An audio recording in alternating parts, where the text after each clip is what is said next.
We're going to sort of alternate questions from you to me, and if you get chosen to ask a question, you get a copy of what I think is one of the funniest, darkest, sweetest books in a long, long time. A first-time novel called Clown Girl by Monica Drake, small press. Nobody knows it because it's small press, but Clown Girl. And also a copy of one of the funniest, dirtiest books I've seen in a long, long time, called Obscene Interiors by another small press, Baby Tattoo Press. So, Clown Girl, Obscene Interiors.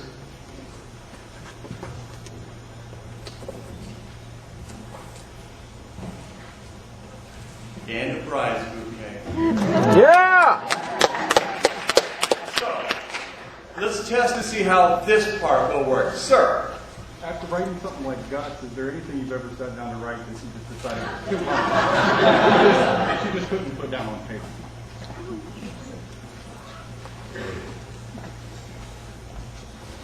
Okay, let's start on a dark note.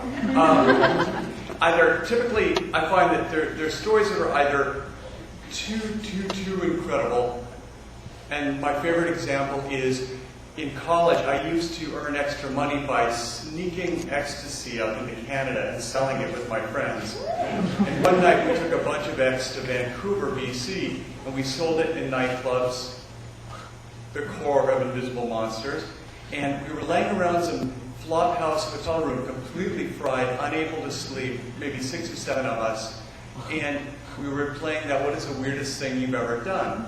And my very best friend in college, Franz, he said when he was 12 years old, he was staying with family friends who lived about 700 miles from his family. And they had a florist shop, and they had to drive out in the middle of the desert one summer morning before dawn. They had to take vanfuls of and garlands out into the middle of the eastern Washington desert to a railroad siding. And at dawn, an Amtrak, the empire builder, pulled up. And they had to decorate this whole passenger train with flowers and hang garlands down the side of it and hang this enormous banner on the side that said Wedding Bells Express. And then some jackass shows up with a woman in a granny dress, and they climb to the top of the locomotive, and there's a bagpipe band and a priest and a wedding party, and this guy gets married on top of the train while all the passengers of the train are pissing and moaning that they're being made late. And Franz is telling me this story about 3:30, 4 o'clock in the morning in this Vancouver motel room. That jackass on that train, that was my dad.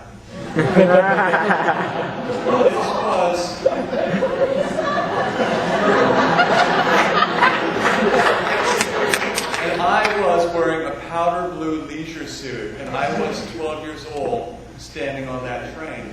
And what are the chances that 17 years later, Franz, who grew up 1,000 miles from me, that we would be best friends in college and end up selling drugs together? The story is so incredible that you can't put it into fiction. And the other kind is a story that is so... I was in Great Britain last spring, and I was coming out of a radio show, and a producer for the show followed us. He was escorting us out of the building at about 3 o'clock in the morning in London. And he said, I'm a film producer on the side. I'm making a documentary about the last circus in the world that uses deformed human beings as sideshow freaks. And I would like to contact Catherine Dunn, who wrote Geek Love. So we're talking about this circus, and he says, really the thing that gets them bookings is that they have 300 Pickled. And I go, what? And he goes, oh, well, those are the deformed stillborn babies in formaldehyde in the industry. They're called pickled punks. And you sell your circus on how many punks you have. And my publicist, Sue, this very proper, very beautiful young English woman, said, when I was in boarding school in Essex, one of my teachers, a young unmarried woman, got pregnant out of wedlock. And she carried the child almost full term. And just before it was to be born, she miscarried. And this beautiful, fully formed child was born dead. and she went to the administration of this boarding school, all girls boarding school, and she said, I would like to keep this preserved in my classroom as a teaching tool. And the administration, you know, under any other circumstances, they would have said, fuck no.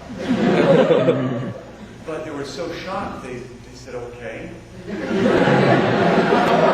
And so she taught with her child in a jar on her desk until the day that, you know, the typical bitch, cheerleader, queen bee student who hated the teacher said, may I carry the teaching tool back to the bookshelf? And half across the classroom, oops. And she dropped this thing, and it shattered, and it was destroyed in front of all of them. In front of, you know, basically its mother.